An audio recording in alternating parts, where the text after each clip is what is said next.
તો વાત કરીશું અન્ય સમાચારની તો સાબરકાંઠાના હિંમતનગરમાં મંત્રીઓની મુલાકાત સમાચાર સામે આવી રહ્યા છે। સાબરકાંઠાના હિંમતનગરમાં મંત્રીઓની મુલાકાત ચાંદીપુરા વાયરસને લઈને મંત્રીઓની મુલાકાત જે બાદ મંત્રીઓ દ્વારા મુલાકાત કરવામાં આવી રહી છે।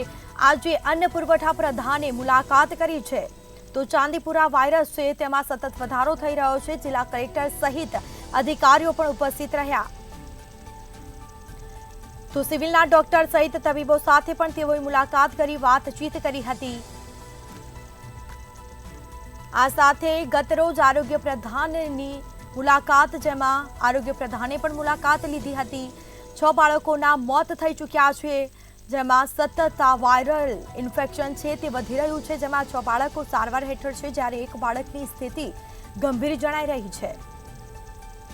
જિલ્લા કલેક્ટર સહિત અધિકારીઓ પણ ઉપસ્થિત રહ્યા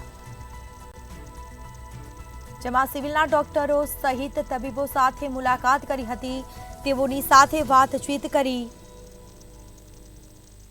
તો સાબરકાંઠાના હિંમતનગરમાં મંત્રીઓએ મુલાકાત કરી છે। ચાંદીપુરા વાયરસને લઈને મંત્રીઓએ મુલાકાત કરી તો આજે અન્ન પુરવઠા પ્રધાને મુલાકાત કરી।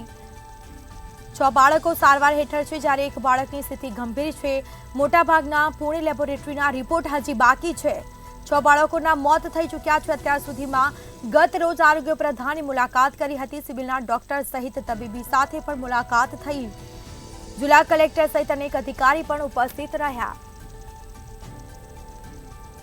તો ચાંદીપુરા વાયરસને લઈને મંત્રીઓ મુલાકાત કરી રહ્યા છે। સિવિલ હોસ્પિટલે જઈ અને ડોક્ટર તેમજ તબીબો સાથે મુલાકાત કરી બાળકોના માતા પિતા સાથે વાતચીત કરી હતી।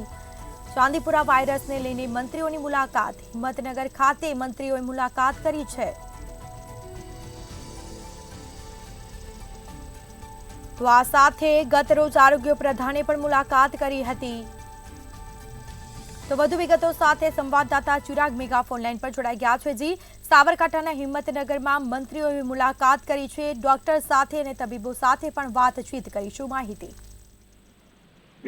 સાબરકાંઠા જિલ્લાની અંદર હિંમતનગર સિવિલ હોસ્પિટલમાં ચાંદીપુરા વાયરસનો જે કહેર છે તે ચાંદીપુરા વાયરસના કહેરને જોતા ગુજરાત સરકારના જે મંત્રીઓ છે તે મંત્રીઓ સતત એક બાદ એક મંત્રીઓ છે તે સિવિલ હોસ્પિટલની મુલાકાત લઈ રહ્યા છે। ગત રોજ કહી શકાય કે આરોગ્ય મંત્રી ઋષિકેશ પટેલે સિવિલ હોસ્પિટલની મુલાકાત લીધી હતી ત્યારે આજે અન્ન પુરવઠા પ્રધાન છે તે પણ આજે સિવિલ હોસ્પિટલની મુલાકાતે પહોંચ્યા હતા। જિલ્લા કલેક્ટર સહિત અધિકારીઓ પણ આજે કહી શકાય કે મંત્રી જોડે હાજર રહ્યા હતા। સિવિલ હોસ્પિટલમાં ડોક્ટરો સહિત તબીબો સાથે મંત્રીએ વાતચીત કરી હતી સમગ્ર નિરીક્ષણ કર્યું હતું। આ ચાંદીપુરમ વાયરસ છે ચાંદીપુરમ વાયરસના જે દાખલ દર્દીઓ છે તે દર્દીઓ સાથે પણ મંત્રીએ વાતચીત કરી હતી અને તેઓના જે બાળકો છે તે બાળકો પણ ઝડપથી સ્વસ્થ થાય તેવી એક આશાવાદ પણ વ્યક્ત કર્યો છે। જોકે હજુ 6 બાળકો છે 6 બાળકોની સિવિલ હોસ્પિટલની અંદર સારવાર ચાલી રહી છે જ્યારે એક બાળકની હાલત હાલ ગંભીર છે। જોકે મોટાભાગના રિપોર્ટ છે તે લેબોરેટરીમાંથી હજુ સુધી આવ્યા નથી ત્યારે આજે અન્ન પુરવઠા નાગરિકના જે મંત્રી છે તે પણ આજે હિંમતનગર સિવિલ હોસ્પિટલ પહોંચ્યા હતા। જી બિલકુલથી તમામ જાણકારી આપવા બદલ આપનો આભાર। તો આ સાથે સિવિલના ડોક્ટર સહિત તબીબો સાથે પણ મુલાકાત કરી મંત્રીએ જિલ્લા કલેક્ટર સહિત અધિકારી પણ હાજર હતા અને પુરવઠા પ્રધાનની મુલાકાત કરી માતા પિતાઓ સાથે વાત કરી બાળકો માટે આશાવાદ વ્યક્ત કર્યો છે જલ્દીથી સ્વસ્થ થાય તે માટે આશાવાદ પણ વ્યક્ત કરવામાં આવ્યો।